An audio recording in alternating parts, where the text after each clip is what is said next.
클릭해 주셔서 감사합니다. 오늘 하루도 행복하시고 복된 일들만 가득하시기를 기원드립니다. 구독과 좋아요, 알림 설정을 꾹 눌러주세요. 장미아담 이야기 시작하겠습니다. 복만이는 양반가에 들어와 10년을 넘게 봉직하였으나 버드나무 그림자처럼 조용히 살아가는 이였습니다. 마른 적대 일은 부지런히 하여 주인 집안에서는 그를 믿고 맡기는 바가 많았으나 가을 낙엽처럼 존재감이 옅은 사람이었지요.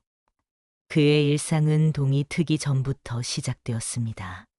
닭이 울기 전에 일어나 마당을 쓸고 우물에서 물을 길어오며 아침 일찍 부엌에 불을 지펴 주인집 아침상을 위한 준비를 도왔지요.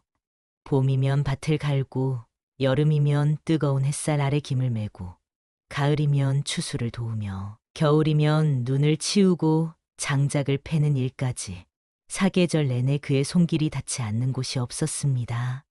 복만아, 내가 있어 이 집안이 돌아간다.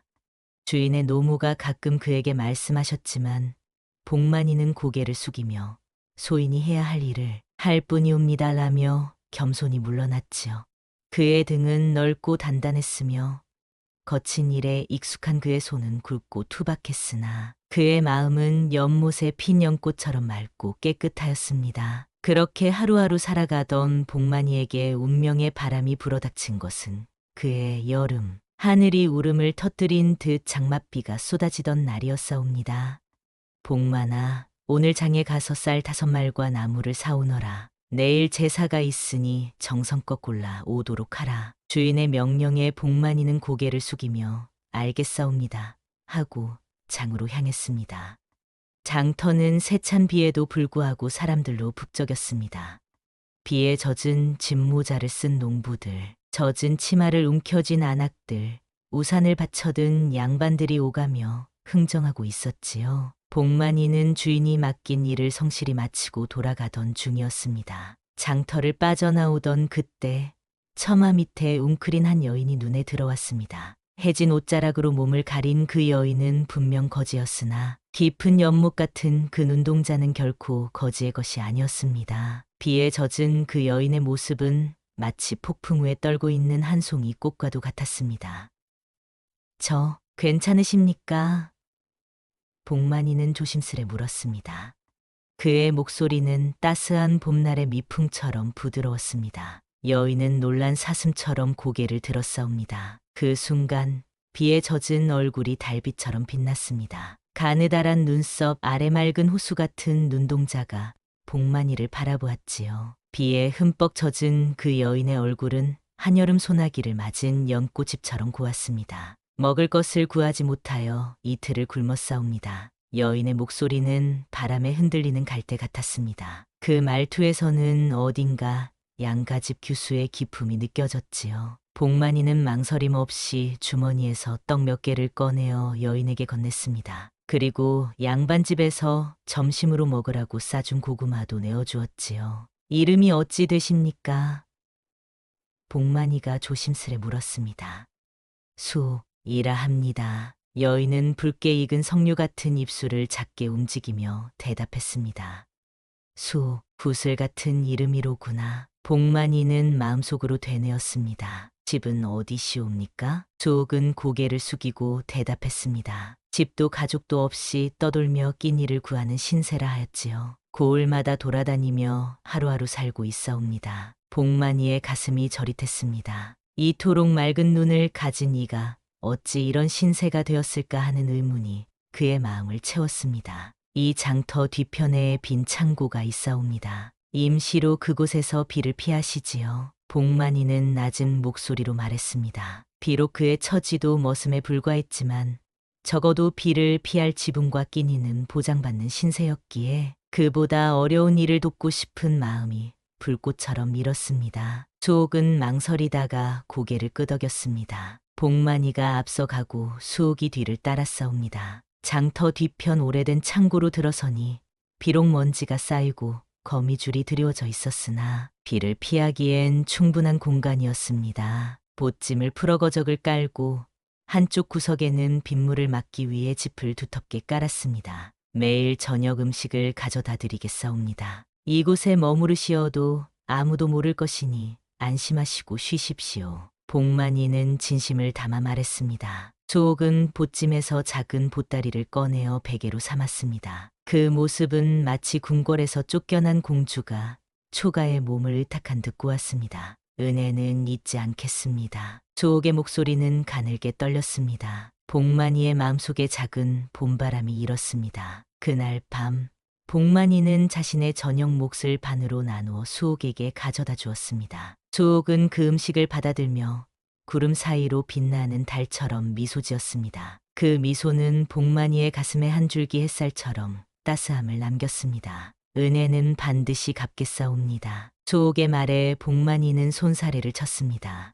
은혜라 하시면 황공하옵니다. 그저 인정으로 드리는 것이니 편히 드십시오. 복만이는 허리를 굽혀 예를 표하고는 창고를 나왔습니다. 밖에는 여전히 비가 추적추적 내리고 있었습니다. 하늘에서 떨어지는 빗방울들이 마치 그의 가슴에 떨어지는 감정의 물방울 같았습니다. 머슴인 그가 거지 여인을 돕는다는 것이 세상의 눈에는 어떻게 비칠지 모를 일이었지만 그의 마음은 이미 흔들리고 있었습니다. 그날 이후 복만이의 발걸음은 날마다 그 창고로 향했사옵니다. 아침에는 주인 몰래 꺼내온 찬밥과 반찬을, 저녁에는 자신의 몫을 나누어 수옥에게 가져다 주었지요. 그럴 때마다 수옥의 눈에는 감사의 빛이 가득했고 그 빛은 복만이의 가슴 깊은 곳까지 따스함을 전했습니다. 비록 거지이고 머슴이라는 그들의 신분은 마을에서 가장 낮은 자리였으나 그들의 만남은 무명꽃처럼 은밀히 피어나기 시작했습니다. 복만이는 알지 못했습니다. 그 여인과의 만남이 자신의 운명을 송두리째 바꿀 것이라는 사실을. 그렇게 머슴과 거지, 처녀의 인연이 시작되었습니다. 그 시작은 작은 빗방울처럼 미약했으나 그 끝은 누구도 예상치 못할 바다를 이룰 것이었지요. 날이 흐르고 흘러 7일이 지났사옵니다. 창고의 처마 끝으로 떨어지는 빗방울 소리는 멈췄으나 복만이의 마음속 파문은 더욱 커져만 갔습니다. 그는 매일 빈 창고로 발걸음을 옮겼으니 그 마음은 봄날 꽃을 찾아가는 나비와 같았습니다. 조옥을 만날 때면 가슴속에 한 줄기 따스한 빛이 번지는 듯하였지요. 창고는 이제 예전의 먼지 쌓인 모습이 아니었습니다. 조옥은 복만이가 가져다 준 빗자루로 먼지를 쓸고 거미줄을 걷어내고 빗물이 새는 곳은 땜질하여 조금씩 보금자리를 꾸몄습니다. 한쪽 구석에는 복만이가 가져다 준 낡은 이불을 깔아 잠자리를 마련했고 다른 한쪽에는 작은 풀꽃을 꺾어 병에 꽂아 두었습니다. 초라한 창고였지만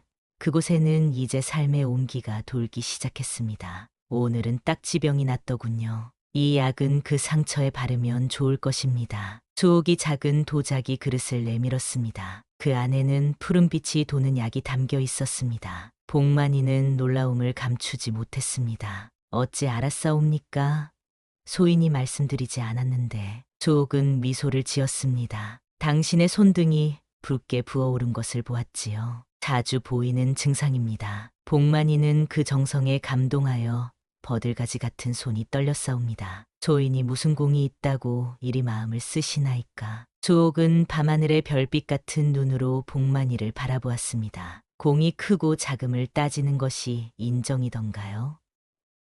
사람의 마음은 그런 것이 아니지요. 저를 도와주신 은혜 어찌 잊을 수 있겠습니까? 복만이는 그 약을 손등에 발랐습니다. 놀랍게도 화끈거림이 굽 가라앉고 시원함이 느껴졌습니다. 이 약 신기하오이다. 어디서 구하셨습니까? 창고 뒤편 들판에서 자라는 약초를 찾아 다렸지요. 제가 어릴 적 외할머니께서 가르쳐 주신 방법입니다. 그렇게 두 사람은 가난한 창고에서 부유한 마음을 나누었사옵니다. 조옥은 비록 거지의 행색이었으나 그를 알았고 산과 들에서 약초를 구별하는 지혜가 있었으며 특히 풍수지리에 밝았사옵니다. 복만이가 옮겨다 준 책을 읽는 모습은 마치 옛 양반가의 교수가 시를 읊는 듯 고왔습니다. 어느 날 복만이는 수옥이 창고 바닥에 나뭇가지로 무언가를 그리고 있는 것을 보았습니다. 이게 무엇이옵니까? 호기심에 복만이가 물었습니다. 저 멀리 보이는 산새를 그린 것이지요. 보십시오. 저 산줄기가 용의 등마루처럼 흐르다가 이곳에서 멈추는 것을. 이곳에 집을 지으면 복이 들어올 것입니다. 복만이는 그 그림을 보며 감탄했습니다. 단순한 나뭇가지로 그린 그림이었으나 마치 살아 움직이는 산의 모습이 그대로 담겨 있었습니다. 당신은 어찌 이런 것을 아시나이까? 복만이의 눈에는 경이로움이 가득했습니다. 조옥은 잠시 먼 산을 바라보다 말했습니다. 떠돌며 살다 보니 이곳저곳에 산새를 보는 눈이 생겼을 뿐입니다. 산은 살아있는 것과 같아서 그 기운이 어디로 흐르는지 알면 많은 것을 알 수 있지요.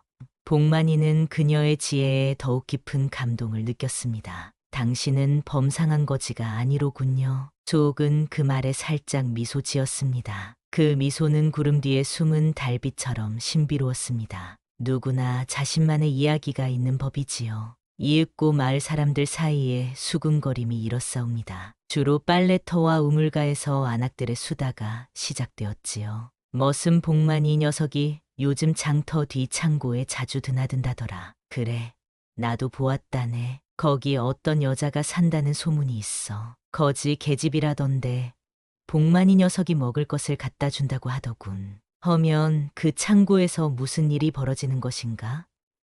머슴 주제의 거지 계집과 눈이 맞았다는 거야? 에이, 천한 것들끼리 어울리는 것이지. 세상이 뒤숭숭하니 그런 것도 생기는 게야. 마을의 소문은 바람을 타고 퍼져나갔지만 복만이는 그 말들이 귀에 들어오지 않았사옵니다. 낮에는 부지런히 주인집 일을 하고 밤이면 수옥을 찾아가 세상 이야기를 나누었지요. 창고의 낡은 등불 아래 두 사람의 그림자는 하나로 겹쳐지며 밤의 정적을 지켰습니다. 수옥은 복만이에게 산과 물, 나무와 흙의 기운에 대해 이야기해 주었고 복만이는 마을 소식과 양반 집안의 이야기를 들려주었습니다. 두 사람의 마음은 흙 속에 묻힌 씨앗처럼 조용히 싹을 틔우고 있었습니다. 어느 비 내리는 밤 촛불 아래 수옥의 얼굴은 더욱 신비로워 보였습니다. 그녀의 검은 머리카락은 밤하늘을 수놓은 까마귀 깃털 같았고 비에 젖은 대나무 잎처럼 촉촉한 그녀의 눈동자는 복만이의 마음 깊은 곳을 꿰뚫어 보는 듯했습니다. 당신의 꿈은 무엇입니까? 수옥이 문득 물었습니다. 그 질문은 고요한 연못에 던진 돌멩이처럼 복만이의 마음에 잔물결을 일으켰습니다. 복만이는 잠시 생각하다 답했습니다. 이 몸이 머슴으로 태어났으니 그저 주인님 잘 모시고 밥 굶지 않고 살다 가는 것이 소원이지요. 제 신분으로는 더 바랄 것이 없사옵니다. 조옥은 고개를 천천히 가로저었습니다. 그녀의 움직임은 가을바람에 흔들리는 갈대처럼 우아했습니다. 사람의 팔자는 하늘이 정하지만 그 길을 걷는 것은 자신의 발걸음입니다. 물이 낮은 곳으로 흐르듯 운명도 그렇게 흐르는 법이지요. 하지만 물길도 바꿀 수 있습니다. 당신은 더 나은 삶을 살 수 있을 것입니다. 당신의 마음은 넓은 강처럼 깊고 당신의 손은 부지런한 개미처럼 성실하니 언젠가는 당신의 운명도 바뀔 것입니다. 그 말이 복만이의 가슴에 작은 불씨로 남았사옵니다. 어쩌면 자신의 삶도 변할 수 있을까?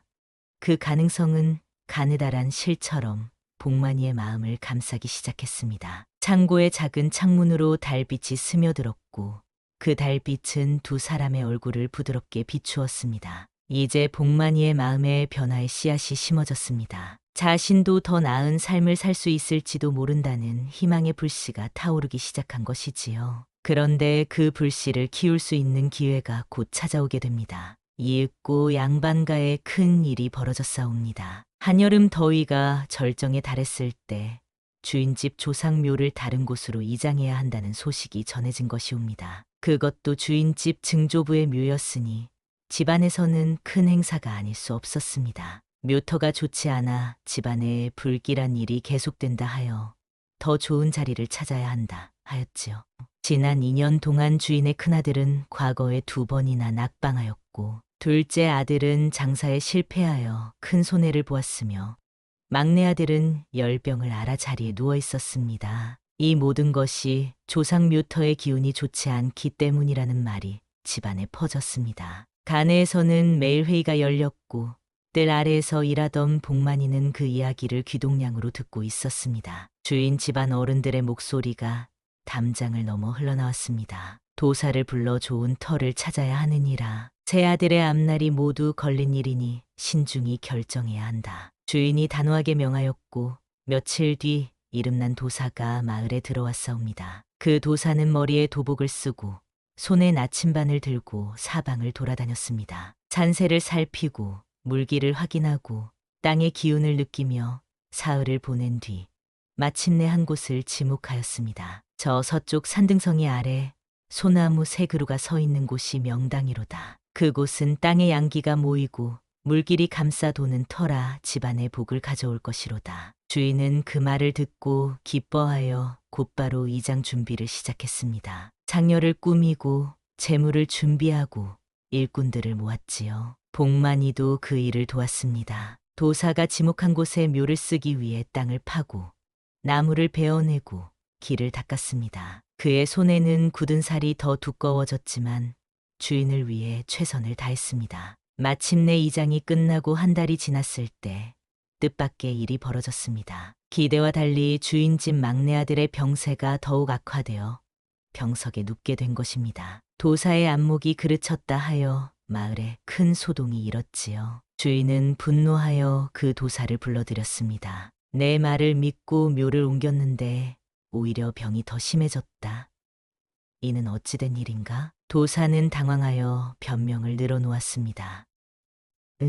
아마도 이장하는 날 방위가 좋지 않았거나 혹은 묘를 옮기는 시간이 좋지 않았을 수도 있사옵니다. 아니면 묘 주변의 나무가. 주인은 더 이상 듣지 않고 도사를 쫓아냈습니다. 집안은 어수선해졌고 모두가 해결책을 찾지 못해 안타까워하였습니다. 그날 밤 복만이는 수옥에게 이 이야기를 전했습니다. 창고의 작은 등불 아래 수옥은 복만이의 이야기를 주의 깊게 들었습니다. 막내 도련님이 더 위독해지셨다니 참으로 안타깝습니다. 그런데 그 도사가 지목한 곳이 어디라 하셨습니까? 복만이는 서쪽 산등성이 아래 소나무 세 그루가 있는 곳이라고 설명했습니다. 수옥의 눈에 깊은 생각의 그림자가 드리웠습니다. 조인이 감히 말씀드리기 황송하오나 그 도사가 고른 터는 물의 기운이 지나치게 강한 곳이라 양기를 상하게 한다 하더이다. 특히 어린아이나 병약한 이에게는 더욱 좋지 않은 자리지요. 복만이는 놀라움을 금치 못했습니다. 그대가 어찌 그것을 아시오? 조옥은 고개를 끄덕였습니다. 그곳은 겉으로 보기에는 좋아 보이나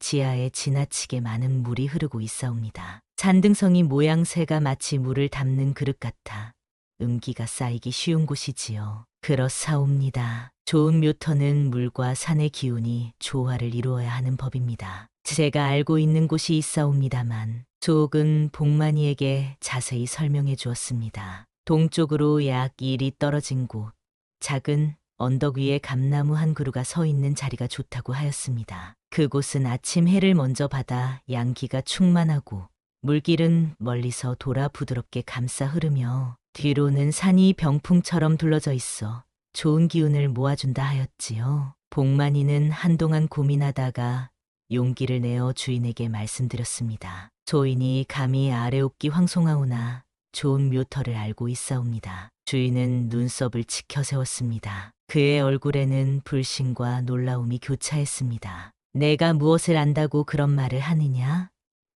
감히 머슴 주제의 묘터를 안다니 건방지구나. 조인이 비록 천한 몸이나 산세를 볼 줄 아는 일을 알고 있사옵니다. 막내 도련님의 병환이 위중하시니 한번 시험해 보심이 어떠하겠습니까? 주인은 처음에는 크게 노했으나 노무의 만류로 조금 마음을 누그러뜨렸습니다. 머슴의 말이라도 들어보시오. 지금 우리 막내가 위독한데 좋다는 말이라면 귀신의 말이라도 들어봐야 하지 않겠소? 주인은 반신반의하였으나 이미 이름난 도사도 실패하였기에 한번 시험해 보기로 하였습니다. 다음 날 아침 복만이는 수욱이 알려준 곳으로 주인을 모셨습니다. 동쪽에 작은 언덕, 감나무 한 그루가 서 있는 그곳으로 갔지요. 이곳은 산등성이가 마치 용이 누운 형상이요. 물길은 옥대처럼 감싸 돌아가니 조상님의 영혼이 편안히 쉬실 곳이옵니다. 또한 아침 해를 가장 먼저 받아 양기가 충만하여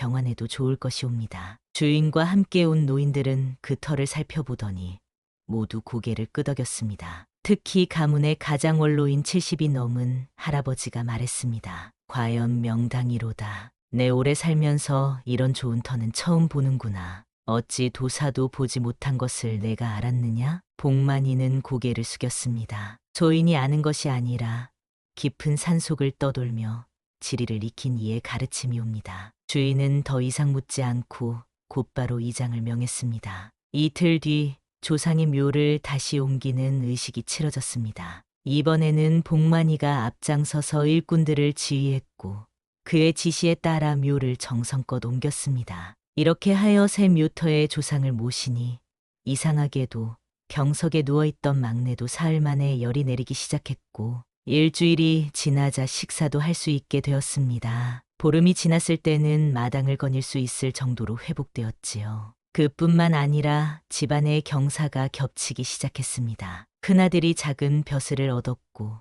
둘째 아들의 장사도 호황을 맞았습니다. 복만이의 이름이 마을에 퍼져나갔고 사람들은 수군거렸습니다. 머슴 복만이가 묘터를 본다더냐? 세상이 뒤집어졌구나. 아니야, 그 눈썰미가 비상하다고 주인님도 칭찬하셨대. 이장한 뒤로 막내 도련님 병도 나았다지? 그랬구나. 어쩌면 그 복만이가 보통 사람은 아닌 모양이야. 근데 들었어? 그 복만이가 장터 뒤 창고에서 사는 여자에게서 배웠다는 소문이 있어. 거지 여자가 풍수를 안다고? 이상한 일도 다 있구나. 복만이는 이 모든 공을 수옥에게 돌렸습니다. 그날 밤 그는 창고로 달려가 좋은 소식을 전했습니다. 막내 도련님의 병환이 나아지고 있사옵니다. 당신이 말한 대로 그곳이 명당이었습니다. 수옥은 붉게 익은 석류 같은 입술을 살짝 열어 말했습니다. 이 모두가 당신의 지혜 덕분이옵니다. 당신이 아니었다면 제 지혜는 바람에 날리는 낙엽에 불과했을 것입니다. 복만이는 처음으로 수옥의 손을 잡았습니다. 그녀의 손은 연꽃잎처럼 부드럽고 아침 이슬처럼 차가웠습니다.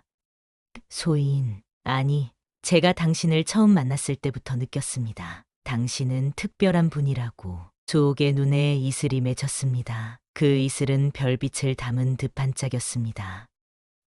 저도 당신이 평범한 머슴이 아님을 알았습니다. 당신의 눈빛에서 깊은 산의 기운을 보았습니다. 두 사람의 시선이 만났고 창고의 작은 등불 아래에서 그들의 그림자는 하나로 어우러졌습니다. 바깥에서는 밤바람이 창고 지붕을 스치는 소리가 들렸습니다. 그 소리는 마치 두 사람의 운명을 축복하는 듯했지요. 두 사람의 인연은 점점 깊어졌습니다. 하지만 세상의 시선은 냉혹하였으니 머슴과 거지 여인의 사랑은 쉽게 받아들여질 수 없었습니다. 마침내 복만이가 수옥과 가까이 지낸다는 소문이 양반가 안까지 퍼져 주인의 귀에 들어갔사옵니다. 해가 기울어 저녁 무렵 주인은 복만이를 사랑채로 불러들였습니다. 사랑채에는 주인 외에도 집안의 어른 몇 분이 자리하고 있었습니다. 모두 엄숙한 표정으로 복만이를 바라보았지요. 복만아, 내가 거지 계집과 사귄다는 소문이 있더구나. 그게 사실이냐? 복만이는 무릎을 꿇고 앉아 땅을 바라보며 대답했습니다. 그의 목소리는 떨리지 않았으나 가슴은 울렁거렸습니다. 네, 주인님. 그 여인이 비록 거지이나 마음은 옥처럼 깨끗하고 지혜가 있는 분이옵니다. 소인이 묘터를 찾아들인 것도 모두 그 여인의 가르침 덕분이었사옵니다. 주인은 눈썹을 치켜 올리며 물었습니다. 그러면 그 계집에게서 풍수를 배웠다는 말이냐? 네, 그렇사옵니다. 그 여인은 산과 물, 바람의 길을 읽는 지혜가 있사옵니다. 주인은 탄식하였습니다. 그의 긴 수염이 바람에 흔들렸습니다. 내가 우리 집안에 도움을 준 공이 크나 신분이 다른 연분은 화를 부를 수 있느니라. 더구나 그 여인의 출신도 알 수 없지 않느냐. 떠돌이 거지가 어떤 배경을 가졌을지, 어떤 병을 숨기고 있을지, 어떤 죄를 지었을지 알 수 없는 법이니라. 복만이는 고개를 들었습니다. 그의 눈에는 결연한 빛이 감돌았습니다. 주인님, 그녀는 절대 그런 분이 아니옵니다. 그녀는 맑은 시냇물처럼 깨끗한 마음을 가졌으며 가을 하늘처럼 지혜롭고 봄꽃처럼 고운 분이옵니다. 주인은 복만이의 눈빛에서 평소와는 다른 무언가를 느꼈습니다. 단순한 머슴의 눈빛이 아니었지요. 그것은 자신의 마음을 굳게 정한 사내의 눈빛이었습니다. 이때 주인의 사위 박두영이 나섰습니다. 그는 30을 간 넘긴 나이로 주인의 맏딸과 혼이 난 지 2년이 되었습니다. 단단한 성벽 같은 가슴을 내밀며 그는 말했습니다. 장인어른, 머슴이 분수에 맞지 않게 행동하면 집안의 위신이 땅에 떨어질 것이옵니다. 양반가의 머슴이 거지 계집과 어울린다는 소문이 돌면 대개 체면이 어찌 되겠습니까? 그 거지 계집을 당장 내쫓아야 합니다. 박두영의 목소리는 차갑고 날카로웠습니다. 그의 눈빛에는 무언가 숨겨진 의도가 있는 듯했습니다. 복만이는 그 눈빛을 보고 등골이 서늘해짐을 느꼈습니다. 복만이는 가슴이 무너지는 듯했으나 고개를 들고 말했습니다. 주인님, 소인님 묘터를 찾아드린 것도 모두 그 여인의 지혜 덕분이었사옵니다. 소인에게 은혜를 베풀어 주신다면 그 여인을 해치지 말아 주십시오. 주인 옆에 앉아 계시던 노모가 말씀하셨습니다. 복만이가 이 집에 온 지 10년이 넘었소.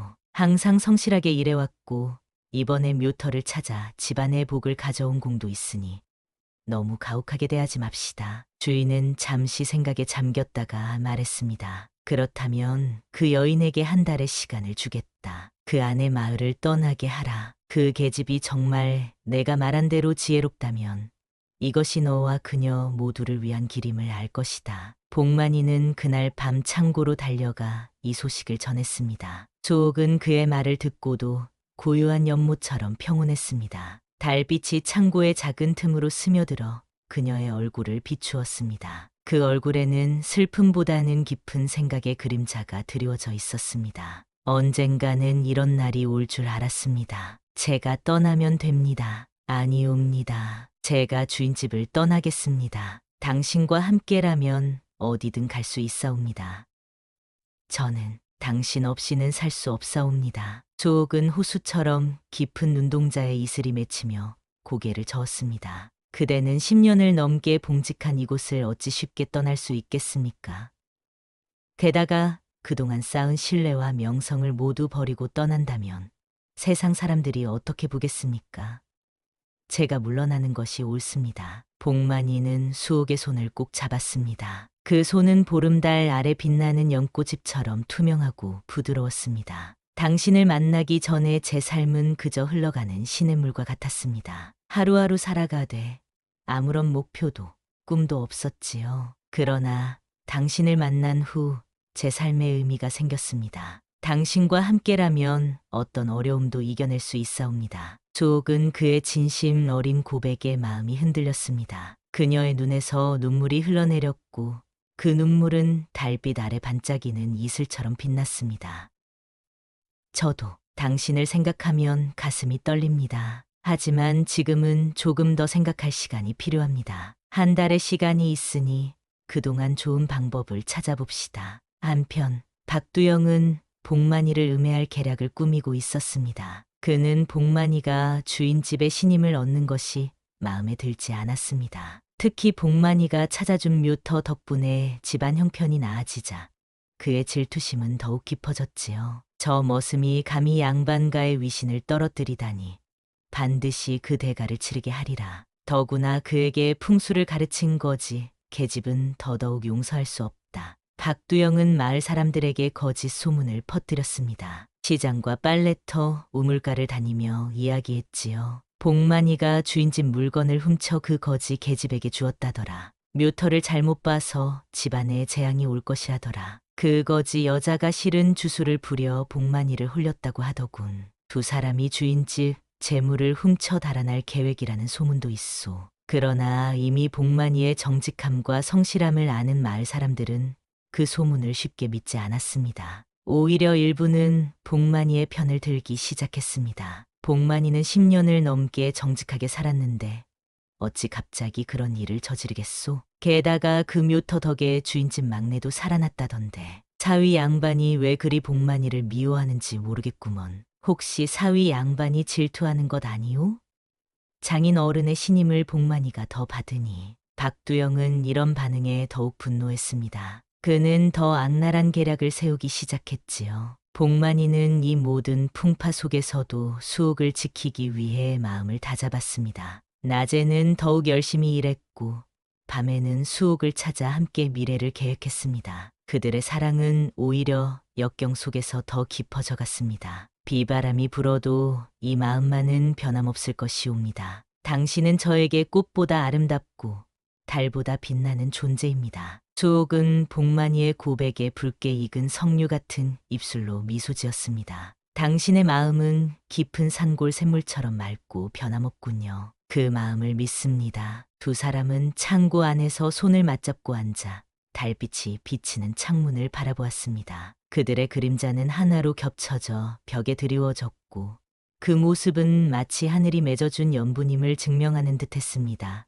복만이는 큰 결심을 하고 주인 앞에 무릎을 꿇었습니다. 주인님, 10년을 넘게 이 집안에 충성을 다했사옵니다. 이제 수옥을 정식으로 아내로 맞이하고 싶사옵니다. 주인은 크게 노했으나 노무의 만류로 조건을 제시했습니다. 한 달 안에 그 여인의 출신을 밝히고 장가들 돈을 마련하면 허락하겠다. 복만이는 기쁜 소식을 수옥에게 전했고 수옥은 이제 자신의 과거를 밝힐 때가 되었다고 결심합니다. 그러나 그때 박두영이 창고에 들이닥쳐 주인의 은수저를 훔쳤다고 복만이와 수옥을 모함합니다. 창고를 뒤지던 중 박두영의 옷소매에서 은수저가 떨어져 그의 음모가 드러납니다. 사람들은 이제 복만이의 정직함을 더욱 믿게 되었습니다. 하지만 수옥은 여전히 자신의 비밀을 간직한 채 있었지요. 박두영이 물러간 후 수옥은 한숨을 내쉬고 오래된 옥패를 꺼냈습니다. 저는 거지가 아닙니다. 제 본명은 윤수옥이라 하옵고